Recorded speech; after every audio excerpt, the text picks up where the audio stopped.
কিছু মুদ্রা দোষ আমি জীবনের এই পর্যায়ে এসেও নিজের শুধরাতে পারিনি, জানি না ছেলেকে কি করে সেটা শেখাবো। যাই হোক, আমি বাম ডান গুলিয়ে ফেলি, ঠিক আছে? তো হাজব্যান্ডের বাইকে বসে ধরো কোথাও যাচ্ছি, আরামসে আমি লেফট রাইট গুলিয়ে ফেলি, আর সেই মতো ইনস্ট্রাকশন দিয়ে রেগে যায় আমার ওপর। এবার দেখো আজকে যে কাজটা আমি করেছি সেটাতে এই যে ডান দিকের কলকা আর সাথে বাঁ দিকের কলকা কিচ্ছু মেলেনি, আর এত মানে বিরক্তিকর লাগছে চোখের সামনে দেখতে। আর এটা তোমাদের সামনে শেয়ারও করেছি, চিন্তা নেই, আজকে বলবো না যে কেমন লাগলো জানিও আমার ভিডিওটা। আজকে এটাই বলবো যে পারলে দল বেঁধে হাহা রিয়াক্ট দিয়ে যেও, মানে এত বিচ্ছিরি আঁকা যে আমি আঁকতে পারি, আবার সেটা দেওয়ালে মানে পার্মানেন্ট হয়ে যাবে, যেটা ভাবাই যাচ্ছে না। মানে কি হারে ছড়িয়েছি। প্রথমত তো দেওয়ালে আমি প্রাইমারি দিতে ভুলে গেছি আজকে, আর পেন্সিল দিয়ে যে আর্টওয়ার্কটা করেছি তার তো ধারে কাছে যাইনি। কেন যে আঁকলাম, কেন যে গ্রাফাইটের ঘষাগুলো ওইভাবে ছড়িয়ে ছিটিয়ে রইলো দেওয়ালে, আমি জানি না।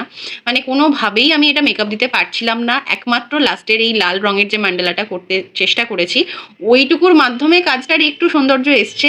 আদারওয়াইজ দেখো ওই they don't know your strength, your আর স্ট্রেংথের মাঝখানে গ্যাপটাও আসেনি। মানে উফ, অজস্র ভুলে ভরা একটা কাজ। এবং তোমাদের সামনে শেয়ার করলাম এই ভেবেই যে সবসময় পারফেকশন ভিডিও, পারফেক্ট আঁকছি, পারফেক্ট কুরুশ গুনছি, পারফেক্ট রান্না করছি, এরকমটাই বা কেন দেখাবো। আজকে যেই ছড়ালাম সেটাও দেখে নাও। বিছানার পাশের সুইচ বোর্ড, এটা ঘুম থেকে উঠে একটা মোটিভেশনাল কোট আর দুদিকে দুটো কলকা।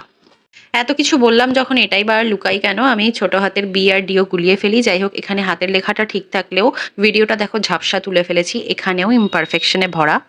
আমার ভিউয়ার্সরা এই পর্যন্ত কতজন এসছো ভিডিওটা দেখতে দেখতে ঠিক জানি না, তবে যারা সত্যি সত্যি ভিডিওটার এই পর্যায়ে অবধি এসছো, ধৈর্য ধরে দেখছো আমার ছড়িয়ে ছিটিয়ে লাট করা একটা কাজ, তাদের জন্য থ্যাংক ইউ ফর ওয়াচিং। দেখো কাজটা এই শেষ হলো আর এইরকম একটা আকৃতি আনতে পেরেছি।